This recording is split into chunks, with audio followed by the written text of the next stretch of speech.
tight edge and 5 inches in reach. Larry Merchants? Darryl Tyson, in case you don't know him, was a particularly good fighter once upon a time. We'll see what he brings to the party tonight. Here you can see why De La Hoya has been so successful. He throws an awful lot of power shots and lands a very high percentage. And these are the jab numbers. You can see that De La Hoya is all over the place. Tyson does throw a lot of jabs. He is a very good boxer when he wants to be. Rules of the bout with unofficial ringside scorer Harold Letterman. The Oscar De La Hoya Darryl Tyson fight is scheduled for 12 rounds. There is no title involved. There is no standing 8 count. The 3 knockdown rule is in effect. Only the referee can stop the fight, and you can be saved by the bell only in the 12th and final round. Jim. All right, Harold, and now we're ready to welcome Darryl Tyson into the ring. Veteran from Washington, D.C. He's been in against a lot of good fighters. Rafael Ruelas, just to name one of them, Freddie Pendleton, Roger Mayweather, a variety of the best punchers and fighters in the 135 and 140-pound divisions over the years. He comes in with a total of 56 prize fights already in his background. He says to us in a meeting yesterday, I have a large family. I'm the primary breadwinner. I have a chance to accept a paycheck like this. It is my professional responsibility to do it. One of 2 Tysons in the house. The other one may be a little better known. He's at ringside.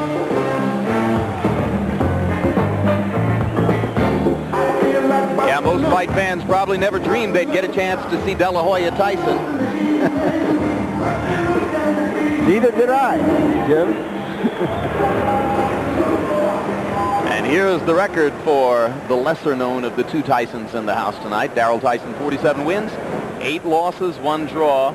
The 24 KOs tell us he once had some punching power. It hasn't been evident in his recent fights.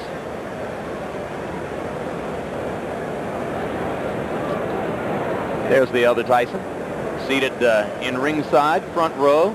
George, you were nice enough to go over and say hello to Mike. Yeah, wonderful guy, it would seem. You haven't spent a lot of time around Mike? No, you don't get a chance to see. We live on different parts of the country, but he's got an interesting house in Las Vegas. There's Oscar. Oscar De La Hoya, and as Larry mentioned, he moves up to 140 pounds for the first time tonight. You can even see it in his face, Jim. He just looks better. He looks like he's really growing into his body. This is a more natural weight for him. I think he was keeping himself at an artificially low weight for too long. His trainer, Alcazar, told me yesterday that he thinks that within a year and a half, perhaps a year after the scheduled fight with Chavez, he will be a full-fledged welterweight. Crowd responds to De La Hoya. The record, 20 wins, no losses, no draws, 18 KOs in recent fights against strong professional fighters. Jesse James Leija, Genaro Hernandez, Rafael Ruelas. He has simply blown them away with punching power. And more than that, he made 2 really good fighters, his last 2 opponents, quit. It's just too strong in the lower lightweight divisions. We'll see how his punch affects his opponents as he moves into the welterweight class. Let's go to ring announcer Michael Buffer for the pre-fight introductions. Ladies and gentlemen, good evening and welcome to Caesar's Palace here in Las Vegas, Nevada, where tonight Bob Arum's Top Rank Incorporated and Don King Productions, in association with your undisputed, undefeated King of Beers, Budweiser, this Bud's for you, present a double rumble of professional boxing for your entertainment.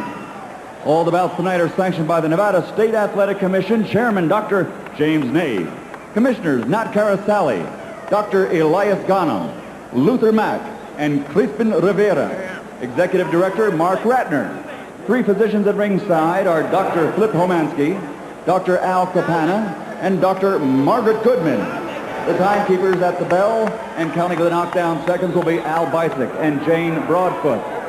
The three judges scoring this first bout on a 10-point must system will be Carol Castellano, Chuck Jampa, and Art Lurie.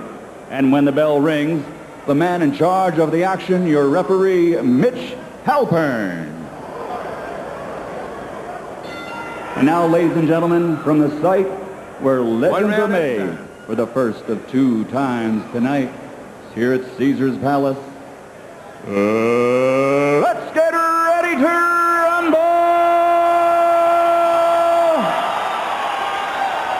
12 rounds of boxing in the junior welterweight division. Introducing first, fighting out of the blue corner, wearing the white and weighing in at 139 pounds. He comes to us from our nation's capital, Washington, D.C., with a professional record of 47 victories, with 8 defeats and 1 draw. 24 of those 47 victories are by knockout victory. Ladies and gentlemen, introducing Darryl Terrible T. Tyson.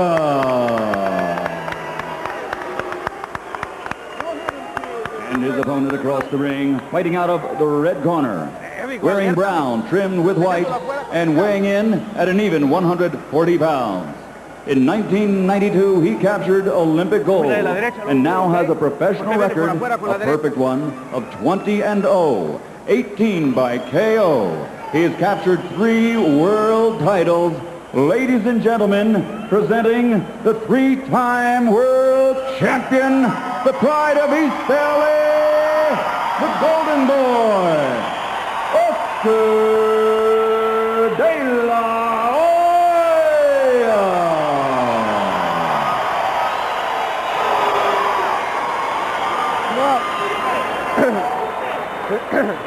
Come on out, come out. I've already given the instructions in the dressing room. I expect the big clean fight, obey my commands at all times. Any questions? I touch gloves. Come on, touch them. In his brief tenure as a professional, De La Hoya has already been in this position, Jim and George, of taking a fight in anticipation of another fight. That's when he fought John Molina, waiting to fight Rafael Ruelas. So this is nothing new for him. But you still wonder how he's going to perform in these circumstances. Sense that the crowd is waiting for the fight to bring some excitement. There's a palpable expectation here that this evening is about De La Hoya and Chavez and not their opponents. Let's see if Tyson can take advantage of that in any way.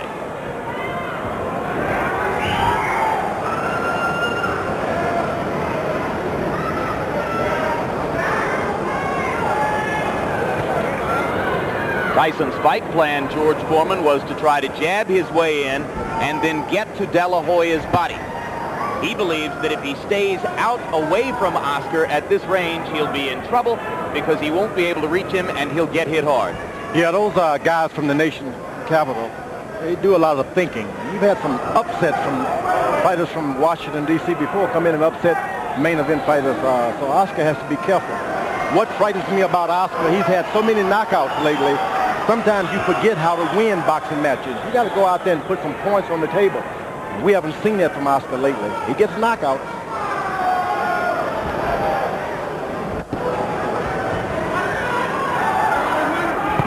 De La Hoya with the first left hook of the fight. Tyson blocked it with his right glove, but every De La Hoya opponent must wait in some fear and trembling to feel what that first left hook is going to bring. But generally another fighter, when you're not sure of your power, you want to establish to the opponent that you have power. Oscar doesn't have to do that. He's got to do the opposite. Establish that, hey, if you want to take this fight into the 12th round, 10th round, 12th, I'm ahead of point. I'm ahead on points. De La Hoya. This is what Oscar has to do in these fights.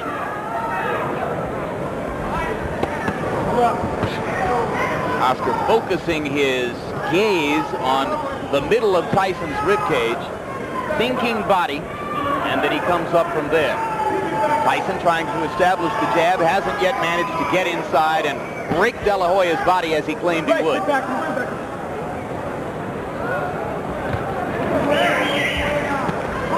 Oscar probably is trying to establish to the crowd, hey, Not only can I knock you out, but I'm a little patient here, too. Been a little patient. We like to see him build up some points because there are some fighters you're not going to be able to knock out, and it's going to go to the judges.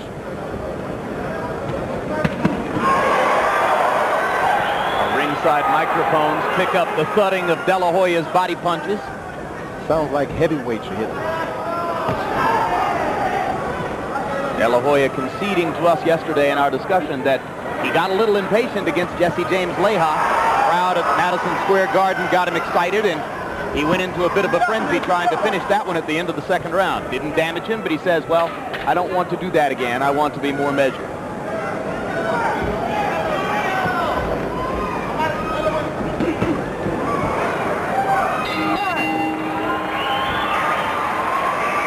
When they speak Spanish in Oscar De La Hoya's corner, our interpreter will be Hector Garcia. Relaja. Relax. Breathe in. Es cuestión de tiempo. It's only a matter of time. Sigue trabajando como Keep estás working the way you're doing Nada right now. más, no me des el jab tan suelto. Don't throw that jab Amárralo so más. loose. Tie him up a little bit. Tie him up. Siempre el jab primero, manténlo First, afuera. the jab first, and keep him on the Y cuídale la outside. mano derecha por arriba. And then throw that right hand over the top. Siga trabajando como está. Está trabajando. That's the whole thing right there. Yeah. But if you get loose, get close to him. Stop, pull to him. Pull to him, okay? You want to pull to him. Yeah, you're on the end of his punches. All right? How it feel? Oh, he just a little tight, but I'm on. Just looking at those numbers makes me wince. Okay, let's go. George, I have a cosmic question to ask you. Have you ever seen a prize fighter wear brown trunks before? I can't remember. No. He's breaking new ground sartorially. Brown is such a, it's an earthy tone, but it doesn't suggest anything to me. It doesn't suggest purity. It doesn't suggest anger, fear. It's just brown. We're early, and we've verged pretty far afield already, Larry. We have Bill Blast Brown. Tyson now trying to fight at closer quarters. In the first round, Tyson threw 22 punches. They were all jabs, and he landed only 3 of them. De La Hoya completely dominating the round. Now, what Tyson has to be experiencing, like those guys in Desert Storm, they heard those bombs and they said they'll stop in a minute. They'll stop in a minute, and they never did. After you just can't take it anymore, and you just say, I'm just going to sit on my stool or give up. You just can't close yourself up and just pound, listen to that pounding around your head.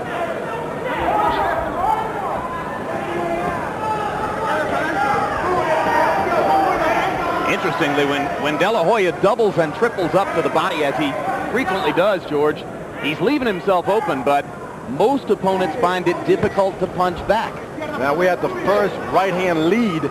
This guy from D.C., Tyson, is very sneaky. Oscar's got to stick to his plan. Don't pace yourself with him.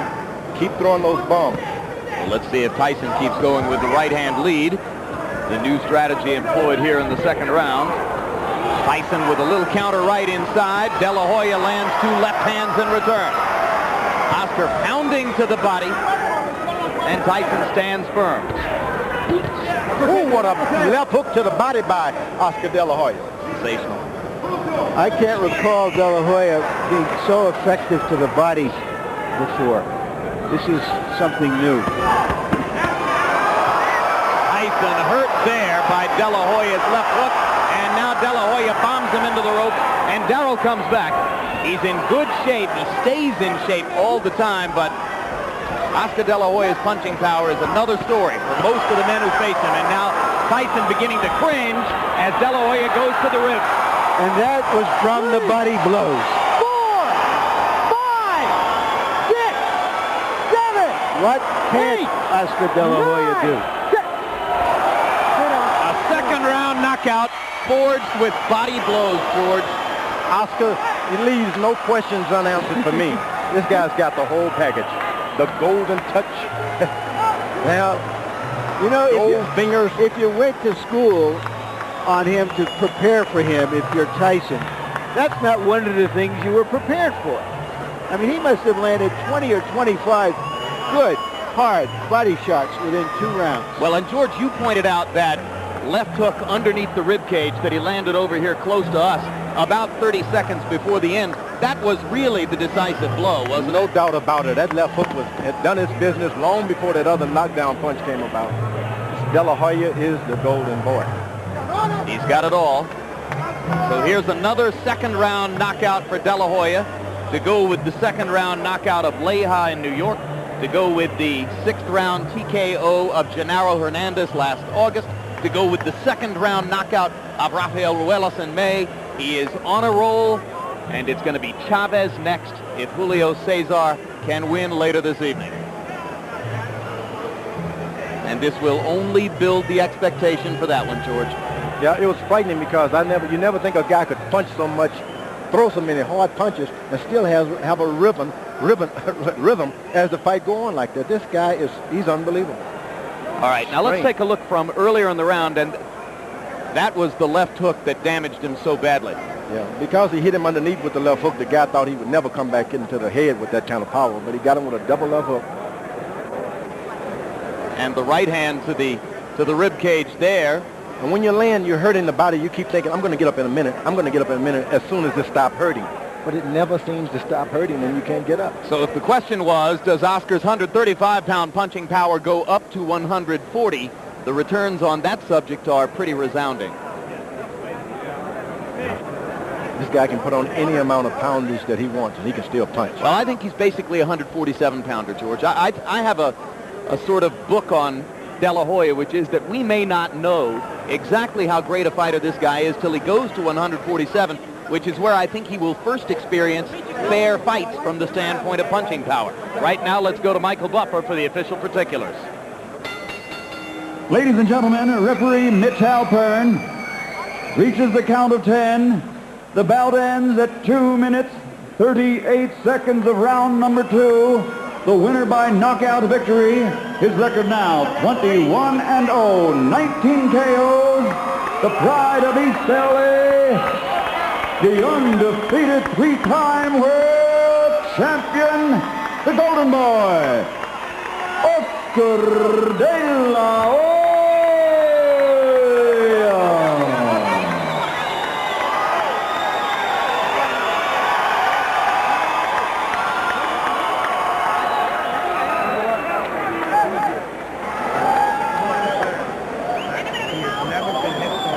Stat numbers, which will demonstrate De La Hoya's overwhelming dominance of the 2 rounds. He threw exactly twice as many punches, landed more than half of them, and among those 57, probably 15 or 20 were brutal body shots, most with the left hook. And let's go to Larry Merchant in the ring. All right, Oscar, congratulations once again. Was it planned for you to go to the body, or did that just materialize during the fight? Actually, I saw that he was keeping his guard up very well. It was very difficult for myself to throw those right hands and left hooks. So my intentions were to focus more on the body, try to wear him down. I thought the fight would last maybe 6, 7, 8 more rounds. But I felt I hurt him to the body, and I caught him with a good, clean left hook. Refresh my mind. I don't remember your going to the body that hard, that often, and certainly I don't remember you ending fights that way. Is that true or not?